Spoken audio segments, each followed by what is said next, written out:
अगर मैं आपसे कहूं कि अगर आपको अपनी किस्मत बदलनी है तो ये बनियान पहन लो, या फिर अगर मैं आपसे कहूं कि अगर आपको अपना दिमाग तेज करना है तो ये टॉफी खा लो, तो आप मुझ पे हंसेंगे। लेकिन बहुत बड़ी बड़ी कंपनियां ऐसे ही आपको एडवर्टाइज करके या सेलिब्रिटी के थ्रू बुलवा के आपको सामान बेच भी रही हैं और आप बनियान खरीद के पहन भी रहे हो और टॉफी खरीद के खा भी रहे हो। विश्वास नहीं होता?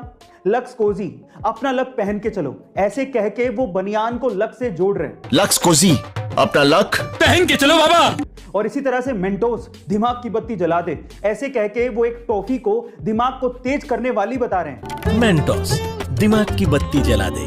और आप लोग ये सब खरीद भी रहे हैं। गाइस, आइडिया बुरा नहीं है, इट्स ऑल अबाउट एडवर्टीजमेंट। उनको पता है कि ऐसी कहानियां आज भी दिमाग पर उतना ही असर डालती हैं, चाहे आप मानो या ना मानो, बस दिखाने का तरीका अलग होना चाहिए। गाइस, आपको ये इंफॉर्मेशन कैसी लगी कमेंट सेक्शन में जरूर लिखिएगा। और दुनिया में सबसे पहले सुपर कंप्यूटर 1964 में बनाया गया था, लेकिन अगर मैं आपसे सवाल पूछूं कि इंडिया में सबसे पहले सुपर कंप्यूटर किसने खरीदा था, तो आप लोग क्या कहेंगे?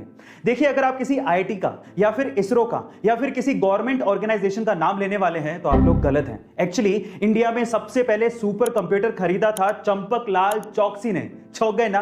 और वो भी 1970 में 8 करोड़ रुपए देके।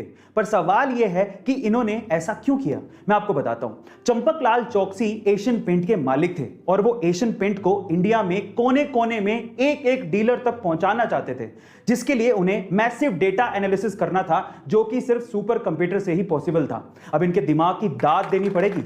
इन्होंने सुपर कंप्यूटर 1970 में खरीदा, तब जब कोई कंप्यूटर का नाम तक ढंग से लेना नहीं जानता था। गाइस, क्या आपको इसके पहले तक की इंफॉर्मेशन पता थी? और अगर नहीं तो कमेंट सेक्शन में जरूर। गाइस, अक्सर आप लोगों ने ये देखा होगा कि बहुत से शहरों में आपसी रंजिश के चक्कर में या फिर लूटपाट करने के मकसद से बहुत से हमलावर बदमाश आम लोगों पर आगे या पीछे से हमला करके उन्हें घायल कर देते हैं।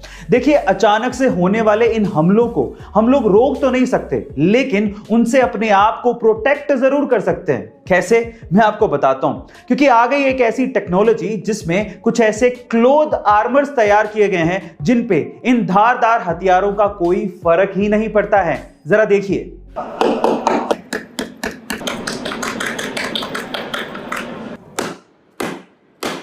तो गाइस, अब अचानक हुए इन हमलों से हम अपने आप को बचा सकते हैं अगर ये आर्मर क्लोथिंग हमें मिल जाए तो। आपका इसके बारे में क्या ख्याल है कमेंट सेक्शन में जरूर लिखिएगा। और ऐसे अमेजिंग वीडियोस के लिए शेयर, सब्सक्राइब एंड लाइक। मिलता है अगली वीडियो में।